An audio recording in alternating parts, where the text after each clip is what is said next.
Stop That Tank has one of the most terrifying animations of Hitler that I have ever seen. Disney animates Hitler quite a few times in the 1940s.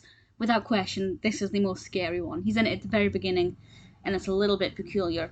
This short film was released in 1942, subtitled Boy's Anti-Tank Rifle, and it's quite long. It's over 20 minutes, and it's designed um, for the I believe the National Defence Department and the Board of Canada to instruct young boys and I guess men on how to use an MK1 anti-tank rifle, which is this, I believe, British massive rifle. And the majority of this animation is an animated guide to how to use this gun. And I find that very weird coming from Disney.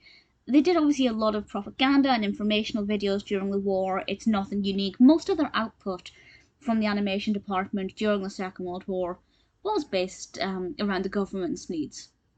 This is obviously no exception. And there's a little bit of a narrative to it. Obviously, it starts off with Hitler being slightly terrifying, and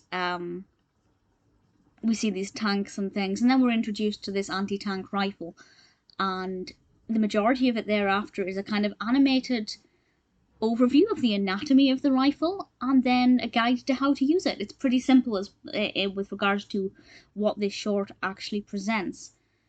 I think the big issues, in hindsight, all come with morals and how questionable this is. Needless to say, it's not moral, it's very amoral, and is exceptionally questionable.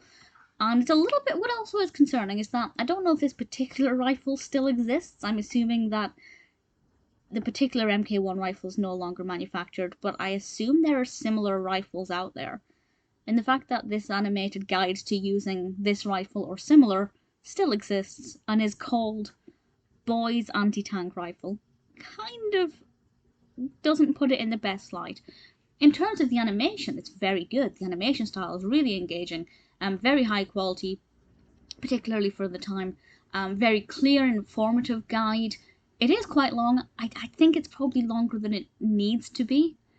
If it takes you 22 minutes to set up a rifle, I don't think you're going to do much with the enemies.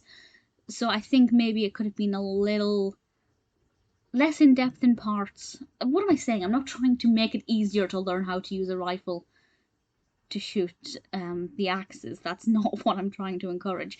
But I do think it was a little bit too long regardless. But the actual editing of the animation itself was very engaging. It flowed quite well.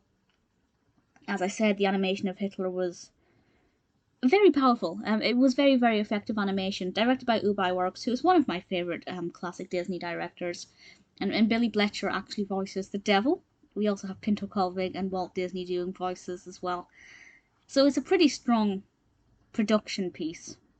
But in terms of how moral it is, obviously it isn't. But at the time, I guess it was successful. I guess, people joining the army had to learn how to use this equipment. Maybe if they didn't learn, then the Allies wouldn't have won the war. So maybe while I'm saying it's amoral and not very friendly, maybe without it, the young soldiers or soldiers of any age wouldn't have known how to use the MK1 rifle, and we may have lost the war. Maybe this video saved the war. I don't know, I doubt it. But it's very interesting from an analytical perspective, from a historical perspective, both in terms of war history and animation history. Watching it today is uncomfortable, but very fascinating. So if you think you can kind of stomach this kind of bizarre content, what is bizarre to us today, give it a watch. I think you'll find it really interesting. Questionable, but definitely well made, and it does the job.